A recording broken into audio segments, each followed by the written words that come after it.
João capítulo 1, quero ler do versículo 6 até o versículo 13.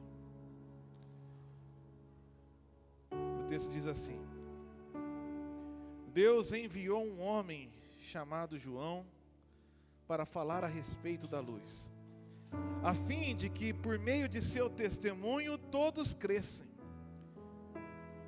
João não era luz, mas veio para falar da luz. Aquele que é a verdadeira luz, que ilumina todos, estava chegando ao mundo. Veio ao mundo que ele criou, mas o mundo não o reconheceu. Veio a seu próprio povo, mas eles o rejeitaram. Mas a todos que creram nele e o aceitaram, ele deu o direito de se tornarem filhos de Deus. Estes não nasceram segundo a carne, nem como resultado da paixão ou da vontade humana, mas estes nasceram de Deus. Amém? Palavra do Senhor. Irmãos, nós estamos aqui numa série, no livro do Evangelho de João, meditando a respeito de quem é Jesus. Quando nós estudamos a Bíblia, uma das coisas mais importantes que a gente precisa ter é entender a natureza literária do livro que a gente está lendo. Se esse é um livro poético, como Salmos, ou se é uma carta, como são o livro de Romanos, por exemplo. Mas este livro de João é chamado de Evangelho. Qual que é a natureza literária de um texto denominado como Evangelho? E o que a gente precisa entender é que é Evangelho aquele livro que se coloca como uma biografia teológica. Biografia é o tipo de literatura que tem um personagem principal e relata a respeito da história desse personagem.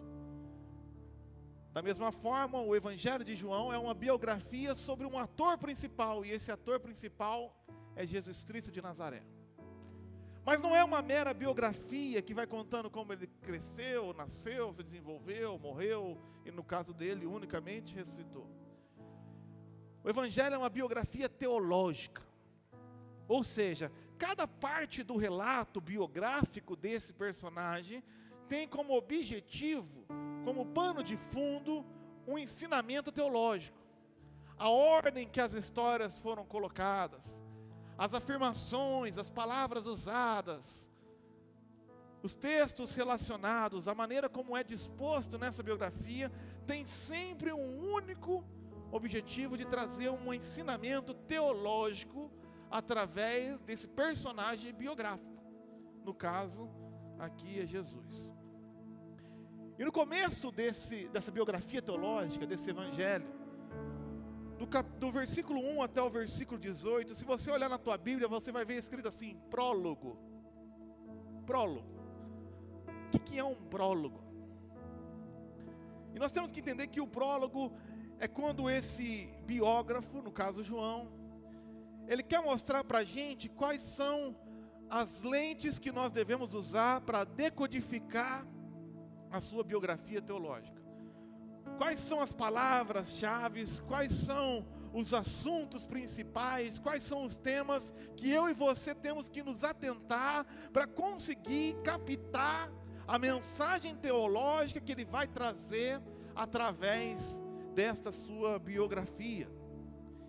E é interessante que o evangelista João, ele dividiu esse prólogo de 18 versículos em 3 partes, congruentes com a promessa que Deus tinha para todo Israel.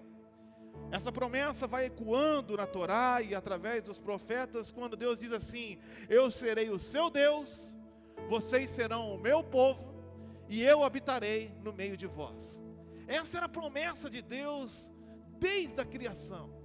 Eu serei o seu Deus, vocês serão o meu povo, e eu habitarei no meio de vós. E ele dividiu assim o prólogo. Do versículo 1 ao versículo 5, ele apresenta a primeira parte: eu serei o seu Deus. E nós estudamos aqui nas últimas semanas como Jesus é esse Logos, Criador, eterno, divino, autor da vida, fonte da luz verdadeira. Do 1 ao 5 ele se apresenta como Deus. Do 6 ao 13 ele apresenta como nós podemos nos tornar o seu povo. Essa passagem que eu li. O privilégio, o direito de nos tornarmos filhos de Deus. E do 14 ao 18, ele nos apresenta como nós nos tornamos, como ele vem habitar no meio de nós, quando ele fala que o verbo tabernaculou entre nós, se encarnou e vimos a sua glória. Nessa noite eu quero me dedicar a entendermos essa sinalização, esse apontamento que o Evangelho de João faz a respeito da pessoa de Jesus, para que nós possamos entender como nos tornarmos o seu povo, como ter o acesso privilegioso de ser feito filho de Deus. E a temática dessa semana é que Jesus é o presente de Deus. Como nós nos tornamos o seu povo? Obviamente, quando você vai ler o texto, você vai perceber que nós temos que reconhecer e receber a Jesus como presente de Deus. É necessário reconhecer essa figura que está apontando. Quem é Jesus? Ele é o presente de Deus. Mas não basta apenas reconhecer, identificar, perceber, perscrutar com a mente. É necessário receber, aceitar, desfrutar. Aqui o Evangelho de João foi escrito no grego, e a palavra receber vem do grego lambano. E eu fui lá no dicionário grego, no Strong, e ele definia assim: receber, admitir, receber o que é oferecido, não recusar ou rejeitar, tomar para si, agarrar, tomar posse, ou seja, apropriar-se. É necessário reconhecer que Jesus é o presente de Deus para o seu povo, mas é necessário se apropriar, tomar posse dessa verdade, e trazer esse presente como uma realidade para a nossa vida. Mas, irmãos, quando a gente corre por aí, a gente identifica que existe uma grande dificuldade nas pessoas em receber um presente. Quantas vezes você não deu um presente para alguém e a primeira reação nossa: não, eu pago, não, pode deixar comigo. A gente tem dificuldade de receber. É uma coisa estranha. A gente se desconfia, a gente se sente vulnerável, fragilizado. É um presente maravilhoso, mas a gente não recebe. É incrível. Eu tirei aqui, segundo alguns cientistas, motivos para que nós temos tanta dificuldade para receber um presente. Segundo os psicólogos, o primeiro motivo é o sentimento de dívida. A pessoa pode se sentir que aceitar o presente a deixará em dívida com o doador, criando uma obrigação de retribuir. Então a gente não aceita. O segundo motivo é baixa autoestima. Alguém com baixa autoestima pode acreditar que não merece o presente, ou que não é digno de tal generosidade. Desconfiança. A pessoa pode desconfiar das intenções do doador, acreditando que é uma motivação oculta. Talvez aquela historinha do presente de Troia, o cavalo de Troia, que os gregos foram lá, entregaram um presente ao povo de Troia, e por trás daquele presente tinha uma cilada que destruiu aquela cidade. Então, o que será que ele quer com isso? Se ele está me elogiando, se ele está me dando, ele vai querer me manipular. A gente é desconfiado. Alguns não recebem por orgulho ou independência, pois aceitar o presente pode ser visto como um sinal de fraqueza ou dependência, e a pessoa pode preferir manter a sua autonomia. Alguns não aceitam presentes por medo de intimidade.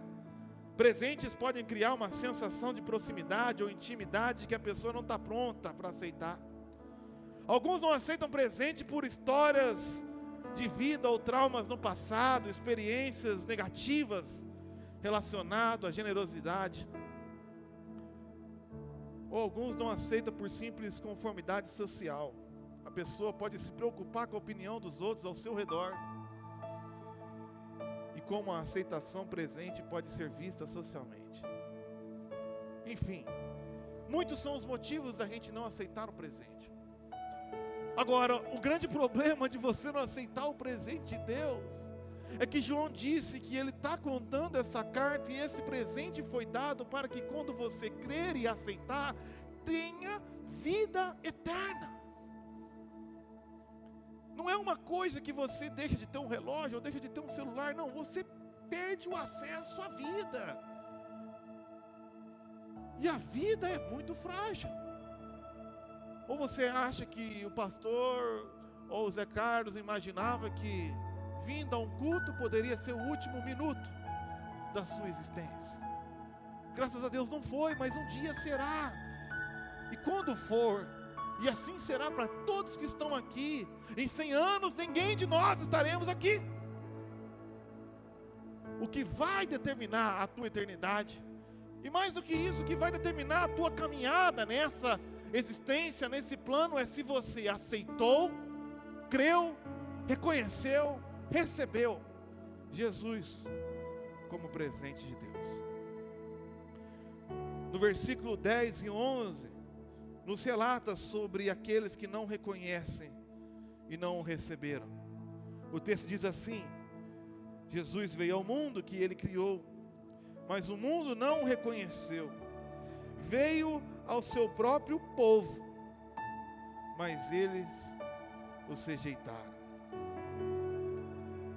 As pessoas que não reconhecem, dentro de toda a criação, são aqueles que não identificaram na fragilidade desse Deus que se encarnou em um menino, numa manjedoura, sob os cuidados de uma adolescente virgem de 14 anos. Não reconheceram nessa frágil humanidade sem beleza nem formosura, oriundo terrenamente de Nazaré, com o pai já morto, o Criador. É algo inconcebível. Como pode o Todo-Poderoso estar manifestado nesse homem tão frágil? O seu povo também não quis reconhecer, não reconheceu nesse servo humilde, nesse servo que manifesta a lei do amor, da graça, do perdão, da misericórdia, o Messias prometido que os livraria do império das trevas. E esses o perdem.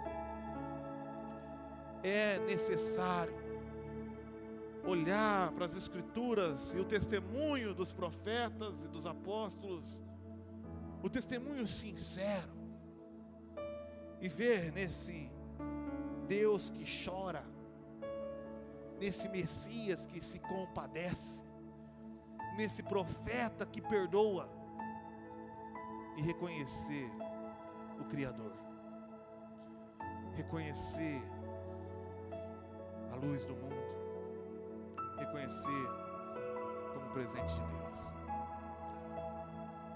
Mas aqui no versículo 12 começa com uma conjunção adversativa.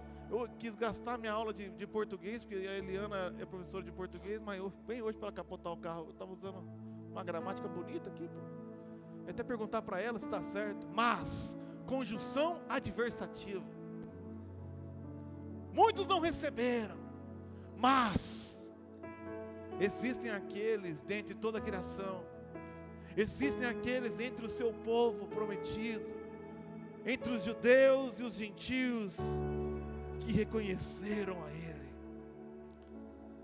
aqueles que perceberam quem Ele é. E é por isso que eu estou pregando aqui nessas semanas, porque você precisa reconhecer, identificar e receber quem Jesus é. Jesus é o Logos eterno, aquele que traz ordem a todo caos. Jesus é o Criador do universo. Jesus é a palavra e é a sabedoria de Deus. Jesus é a fonte da vida Zoe, a vida genuína, a vida da qualidade que Deus vive. Jesus é a luz que dissipa as trevas e pelo qual as trevas jamais irão prevalecer. É necessário reconhecer quem Ele é. Jesus é o presente gracioso e merecido de Deus. E todos que reconhecem, Deus lhes deu. Deus lhes deu.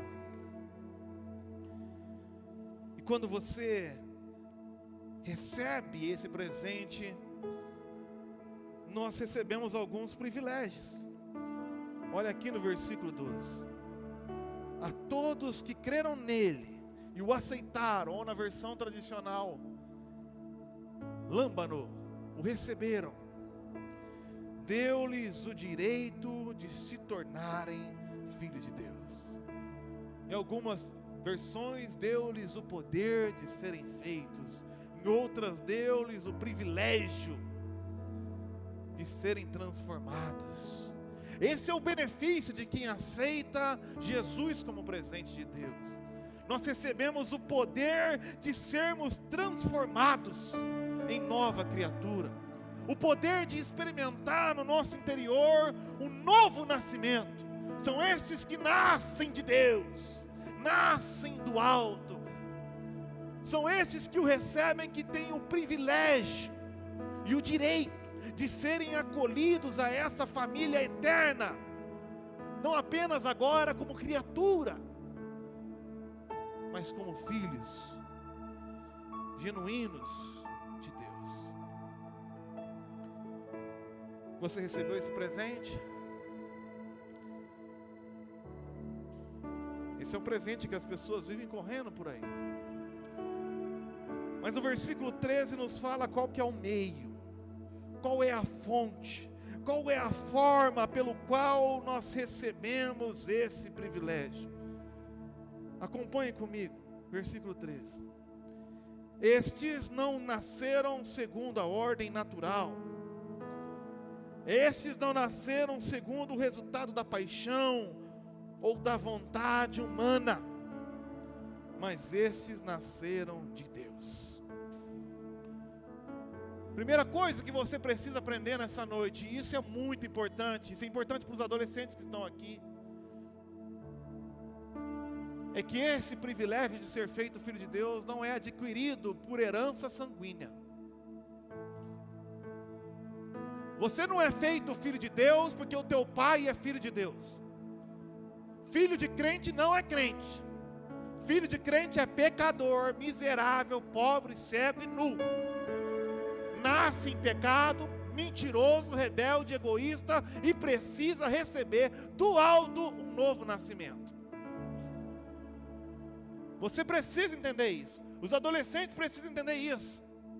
O fato do pai dele ser crente, a minha filha precisa entender isso. O pai e a mãe estão dedicando a vida no ministério, não significa nada para ela. Se ela não nascer de novo, ela não se torna filha de Deus. Se vocês não tiverem um encontro vivo e pessoal com Jesus, vocês não são filhos de Deus. É necessário cada um receber a apropriação individual. Não é herdado por herança sanguínea. Os judeus achavam que seria filho de Deus pelo simples fato de serem filhos de Abraão. Jesus deu uma resposta para eles lá em Mateus capítulo 3, versículo 9. Se tinha alguém que podia se gabar de achar que tinha direito à herança, eram os judeus, descendentes da linhagem legítima de Abraão. Mas Jesus disse assim: No versículo 9, Mateus 3. Não pensem que podem dizer uns aos outros: estamos a salvo, pois somos filhos de Abraão. E isso não significa nada. Pois eu lhes digo que até destas pedras Deus pode fazer surgir filhos de Abraão. Olha isso. Isto não significa nada. É forte essa expressão. Numa discussão do apóstolo Paulo com os judeus que estavam em Roma, em Romanos capítulo 2, versículo 29, ele começa a dizer para eles ali quem de fato são os verdadeiros judeus. E no caso aqui de judeus não tem nada a ver com religião, mas naquele sentido de receber a promessa, de herdar a promessa divina de Deus. E ele diz assim, Romanos 2, 29, judeu verdadeiro é quem o é no íntimo. Circuncisão verdadeira é a do coração. Não é feita por homem, é feita pelo Espírito. Não é feita pela letra da lei, mas recebendo assim a aprovação de Deus e não das pessoas. Judeu verdadeiro, filho de Abraão, legítimo herdeiro da promessa, é aqueles que recebem a verdade que é Cristo Jesus. Então, da mesma maneira que os adolescentes têm que lembrar que filho de crente não é crente, os pais têm que saber que seus filhos não vão ser salvos porque você se converteu. A Renata foi fazer uma visita essa semana, e ela falando com uma mãe de dois filhos. Um já está adolescente, já se perdeu, só pela graça para voltar. E o outro tem 7 anos. 7 anos. E está sendo atormentado por diversos terrores. E a Renata virou para ela e falou assim: olha, você precisa levar o teu filho para a igreja. A gente aqui não está brincando com as crianças. Eu não tiro as crianças daqui para elas pararem de nos importunar. Lá embaixo está acontecendo um culto, com uma mensagem expositiva no livro de Gênesis, apontando o evangelho através da criação. Um culto de adoração e pregação da palavra para o entendimento deles. A gente gastou metade do nosso orçamento lá embaixo. Um peso terrível em dinheiro para montar aquele projeto. Porque eles precisam receber a Cristo Jesus pela pregação do evangelho. Nós estamos fazendo isso a sério. Nós estamos gastando um dinheiro lascado com os adolescentes. É a última barreira deles com a vida adulta. E é muito triste que é nessa idade onde eles não têm ainda maturidade para perceber o certo, o errado, o bem e o mal, e eles têm que tomar decisões que vai definir toda a vida deles. Quem está entrando agora no ensino médio é 3 anos que vai definir a tua vida. O que você estuda ou não, o que você experimenta na vida ou não, vai definir toda a vida. Depois é só tentar recuperar a tragédia. É a última barreira. Então a gente investe pesado, faz acampamento, manda para acampamento, a gente paga, a gente faz o que for, que é um desespero de quem fala assim: olha, recebam a Cristo. E depois não diga que eu não avisei. Porque a gente pastoreia as pessoas aqui e a gente está trabalhando com a consequência de destruição do diabo e a dificuldade que é alguém que rejeitou a Cristo na infância, na juventude, tentar se recuperar depois de adulto. É muito difícil, é muito sofrido. E o tempo não volta. E aí essa mãe falou assim: mas o meu filho não quer ir para a igreja. Eu não quero vir para a igreja, irmão. O moleque tem 7 anos. Quem tem 7 anos não tem que querer nada. E lá tem opinião. O teu filho quer comer, o teu filho quer dormir, o teu filho quer tomar remédio. Pelo amor de Deus, o teu filho quer ir para a escola. Só se for muito diferente do meu, não importa. Ensina a criança o caminho que deve andar. Você vai dormir, você vai comer arroz, feijão, você vai tomar um remédio, você vai na igreja. Aí não quero, problema é teu. Enquanto estiver debaixo da tua autoridade, você tem autoridade. Depois não adianta vir chorar, irmão. Aí você sabe o que a mulher falou? Eu não acredito, eu não consigo acreditar. Ela falou assim: depois eu me preocupo com isso. Depois eu me preocupo com isso. Isso é o seu filho. Depois que ele estiver nas garras do inferno, você vai se preocupar? Aí você vai procurar uma corrente de 7 semanas, para salvar a tua família. Não existe isso.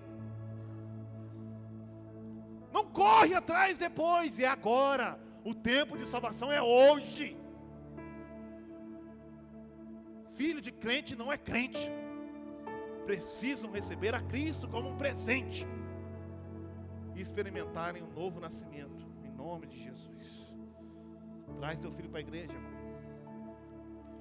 Segunda coisa que eu aprendo: ninguém é salvo pela força da carne. Ninguém é salvo por esforço humano. Eu vou em 7 quintas-feiras. Eu vou botar uma cruz nas costas e vou andar até cidade tal. Eu vou subir a escadaria de joelho e vou receber a bênção. Eu vou me dedicar na igreja, vou orar 10 horas, vou fazer jejum. Você pode fazer o que você quiser. Nada do esforço humano te capacita a receber um nascimento que vem do alto. Repara o texto: serem feitos filhos, nascidos. Olha, está no passivo. O que a Annelise fez para ser nascida? Enquanto estava no meu interior, qual foi a ação dela para ser nascida? Zero. Não existe o que ela pode fazer que vai fazer ela encontrar o óvulo. Isso não existe. É o nascimento de outra dimensão, de outra esfera. E o esforço humano não pode nos presentear com isso. Filipenses capítulo 3, versículo 3. O texto diz assim: pois nós, que adoramos por meio do Espírito de Deus, somos os verdadeiros circuncidados, ou seja, judeus, e alegramo-nos no que Cristo fez por nós, e não colocamos nenhuma confiança nos esforços humanos. Eu não coloco nenhuma confiança no meu esforço, porque no meu esforço eu não posso fazer nada. É só pela graça, é só pelo agir soberano, poderoso de Deus. Terceira coisa: ninguém é salvo por alcançar certo nível intelectual ou certa determinação da volúpia da vontade humana. Aqui em João capítulo 3, no versículo 2, 3 e 10, Jesus tem um encontro com um grande homem sábio chamado Nicodemos. E ele vem com toda a sua sabedoria se aflorando, e ele diz assim: Rabi, todos nós sabemos. Como ele sabe. Todos nós sabemos que Deus enviou o Senhor para ensinar. Seus sinais são provas de que Deus já está com o Senhor. Olha como eu sei reconhecer que Deus te enviou. Eu sei que você é a figura enviada por Deus. E Jesus respondeu assim: eu lhes digo a verdade, quem não nascer de novo não verá o reino de Deus. Não importa o que você sabe, importa se você nasceu de novo. E o Nicodemos vai ficando indignado, não vai entendendo nada. E Jesus ironiza no versículo 10: você é um mestre respeitado em Israel e não entende essas coisas? Não importa. Não importa que você acha que sabe, não importa que você nasceu de novo ou não. E não é por força de determinação, não, agora eu quero, não. Eu vou buscar, não. Romanos capítulo 3, do versículo 9 em diante, o apóstolo Paulo faz o veredicto de toda a humanidade sobre nossa vontade e determinação. E ele diz assim no versículo 9: como devemos concluir que nós judeus somos melhores que os outros? Porque Paulo era judeu. Não, de maneira nenhuma, pois já mostramos que todos, judeus ou gentios, estão sob o poder do pecado. 10. Como afirmam as Escrituras, ninguém é justo, nenhum sequer, ninguém é sábio, ninguém busca a Deus, todos se desviaram, todos se tornaram inúteis, ninguém faz o bem, nenhum sequer.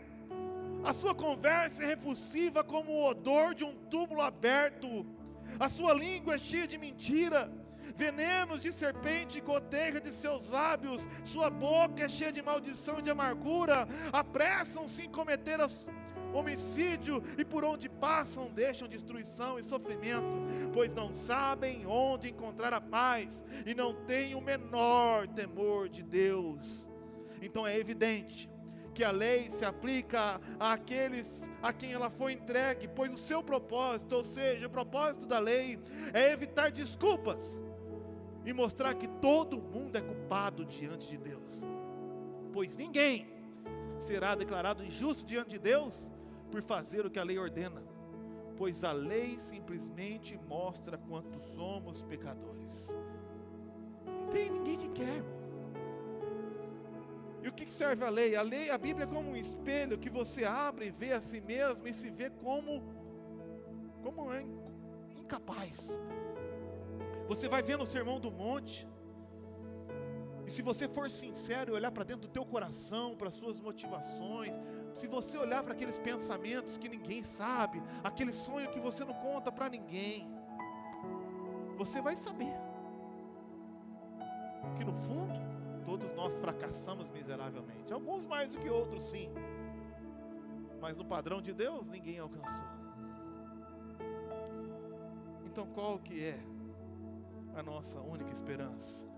Se não nascemos da herança sanguínea, se eu não nasço da vontade da carne, do entendimento, da minha disposição emocional, como eu posso nascer de novo?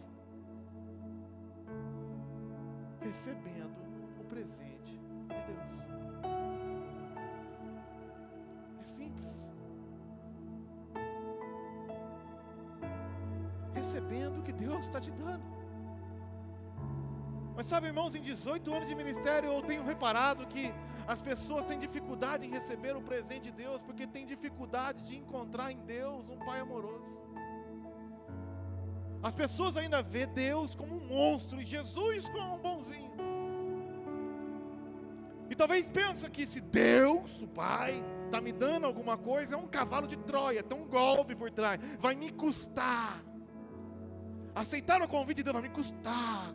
Aí ele vem aqui, eu estou pagando um preço para servir o Evangelho, eu estou tendo retaliação. Mas você tem que entender que Jesus é o que é e só fez o que fez por um plano que nasceu no coração do Pai. Talvez o teu pai não preste, a figura do teu pai atrapalhe a maneira como você vê Deus, mas o teu pai não é Deus. Deus é Deus. E o teu pai falhou em manifestar como é um pai, mas Deus não falha. E Jesus é a expressão do amor de Deus. As Escrituras testemunham que Jesus é a obra do plano de manifestar que Deus é amor. Eu coloquei um vídeo na igreja, no grupo da igreja, e peguei a frase do pastor Rick Warner, e ele disse assim: de Gênesis a Apocalipse, o testemunho que as Escrituras nos dão é que o único motivo da criação existir era para que Deus quisesse uma família para Ele. Não porque Deus precisava, mas porque Deus quis. Deus quis ter uma família. E o preço de Deus ter uma família foi semear, sacrificar, entregar, ofertar o seu filho como um sacrifício vivo, para que através da sua morte Deus gerasse tremendamente multidões de filhos para Ele. E é justamente nisso que algumas pessoas veem maldade em Deus. Poxa vida, Deus tem que sacrificar para aniquilar o pecado, e não entendem. Não entende que o motivo de Deus odiar o pecado, e o motivo de Deus ter que destruir o pecado, extirpar o pecado através da morte, do sacrifício, não é apenas para manter a sua glória, mas é que o pecado desfigura, degenera toda a sua criação, toda a imagem que Ele depositou em mim e em você dele. O pecado tira de nós e deforma de nós, que fomos feitos à imagem de Deus. Então, quando Deus quer destruir o pecado, e Ele faz isso por meio do sacrifício, Ele faz isso para nos restaurar, por amor a nós, para que nós voltemos à ordem, o Logos trazendo ordem ao caos, e a gente volte na lógica divina, na racionalidade divina, no seu plano original, e sermos transformados à sua imagem e semelhança. Sempre foi um plano de Deus. Basta reconhecer, crer e aceitar. Então não tem que fazer nada, você só faz aquilo que você acredita. Todas as tuas ações são frutos das suas crenças, e as suas crenças são frutos dos seus reconhecimentos. Então, se você reconhece o perigo em atravessar a rua, e você crê que é perigoso atravessar a rua sem olhar para os lados, você não atravessa. Mas se você não reconhece a sinalização, conversei com o Zé Carlos aqui, ele não reconheceu a preferencial. Se você não reconhece, você vai para dentro. Se você vai para dentro, tromba o carro, capota, é isso, é só isso. Por isso é importante reconhecer a sinalização. Deus não vai mandar um carro para te destruir. Ele só fala: aqui não, meu filho, aqui não, aqui é perigoso, aqui é preferencial deles, aqui você para, aqui você diminui, aqui a curva é acentuada, porque Ele te ama. Então não é o que você faz em primeiro lugar, é o que você crê e recebe. O que você faz vai ser consequência do que você recebe. Esses são os testemunhos das Escrituras. Jesus, o Filho, é um plano e um projeto do Pai. Então, para concluir, eu quero ler só alguns versículos com vocês, e vou terminar com o mais famoso de todos. 1 Coríntios 1:30 diz assim: foi por iniciativa de Deus. Olha que interessante.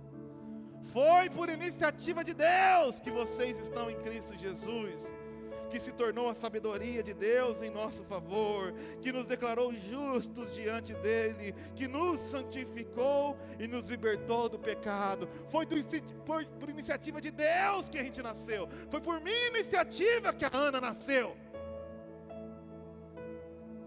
E é por iniciativa de Deus. Parte do coração dele. Eu quero ter uma família, eu quero que você seja da minha família, e para isso eu entrego o meu filho. É Deus que entrega, não é você que se entrega. Gálatas 1:4: Jesus entregou sua vida por nossos pecados, a fim de nos resgatar desse mundo mau, conforme Deus, nosso Pai, havia planejado. Conforme Deus tinha planejado. Então toda glória a Deus para todo sempre, amém. 1 João 4:9: Deus mostrou o quanto nos amou, ao enviar seu único Filho ao mundo, para que por meio dele tenhamos vida. E é nisso que consiste o amor, não em que tenhamos amado a Deus, mas em que Ele nos amou e enviou o seu Filho como sacrifício para o perdão de nossos pecados. É Deus que mostrou o amor dele. Então a história, o relacionamento que a gente tem com Ele, não é porque você amou a Deus, é porque Ele te amou. E Ele amou entregando o Filho. Por isso nós terminamos no versículo mais famoso, porque é o mais importante. O versículo de João 3,16. Não é o mais fácil de decorar, é o resumo de toda a Escritura. Porque Deus amou o mundo de tal maneira que Ele deu o seu Filho, para que todo aquele que nele crê não pereça na desordem e no caos do pecado, mas pelo contrário, tenha a vida zoe, a vida eterna, a vida na qualidade que Deus vive. Por quê? Porque Deus enviou o seu Filho ao mundo, não para condenar o mundo, porque o mundo já estava condenado por si mesmo. Deus enviou Jesus Cristo como um presente ao mundo, para salvá-lo por meio dele. É preciso reconhecer Jesus como presente de Deus. É preciso se permitir ser amado por Deus. Rick Warner falou que o grande propósito do homem não era amar a Deus, porque nós só amamos porque Ele nos amou. O propósito do homem é ser amado por Deus. É preciso receber esse presente. É preciso reconhecer esse presente. É preciso receber Jesus como um presente precioso e valioso de Deus. Você reconhece Ele como tal? Você o recebe como tal, ou você ainda quer fazer por merecer? Deus enviou, é um presente dele, seu Filho amado, para morrer,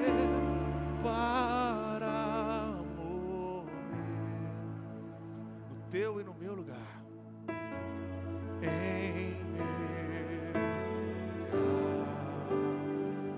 na cruz morreu, na cruz morreu,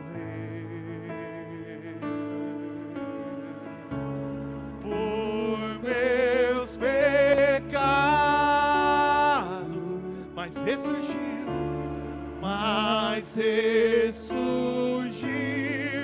e vivo com o Pai está, porque Ele vive, porque Ele vive.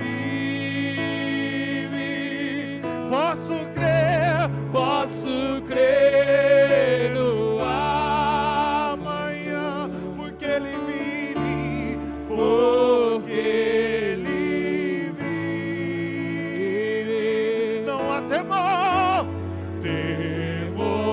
não há, não há, mas eu bem sei, e eu sei que a minha vida está nas mãos, está nas mãos do meu Jesus, que vive está. Coloque-se de pé, vamos adorar o Senhor. E quando enfim chegar a hora,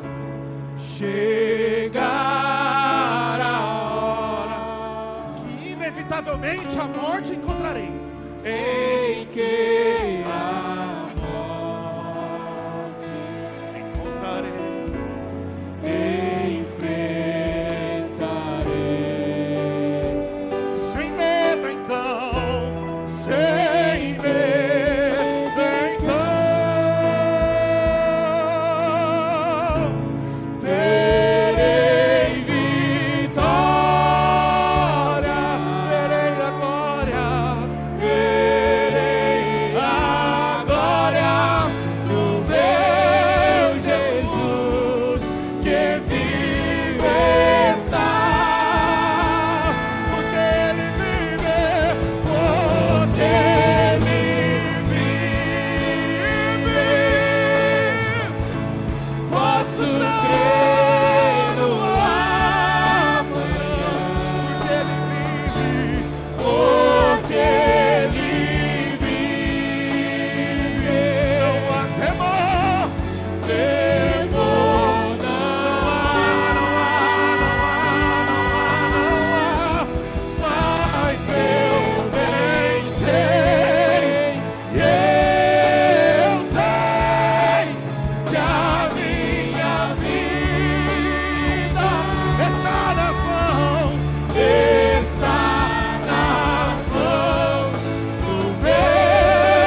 aquele que o Pai me der, virá a mim, e aquele que vier a mim, eu jamais o rejeitarei, pois ele estará nas minhas mãos, e ninguém o arrebatará.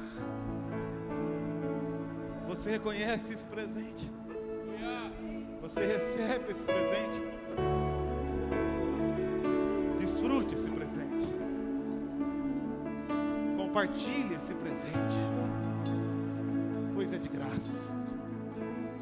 De graça para mim e para você, mas custou um preço altíssimo na cruz. Na cruz do Calvário. Por todo mundo, por todos que creem, por todos que reconhecem, por todos que o recebem. Deus, eu te agradeço pelo presente precioso que o Senhor enviou, pelo privilégio de ser transformado, renascido, Filho de Deus. Privilégio que eu não alcanço e jamais conseguiria alcançar pela minha disposição mental, sabedoria ou esforço carnal, mas que o Senhor nos deu livremente em Cristo Jesus. Em nome de Jesus, ó Pai, eu oro e peço, infunda o teu Espírito na vida do teu povo que está aqui.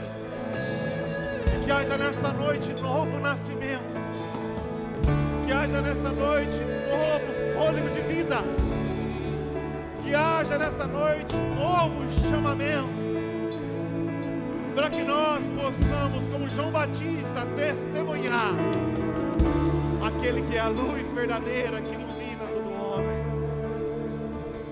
Não somos a luz, mas queremos ser testemunhas da luz, da vida, da segurança do teu amor e de estarmos seguros em ti. Por isso nós te bendizemos, o adoramos, o exaltamos, agradecemos e celebramos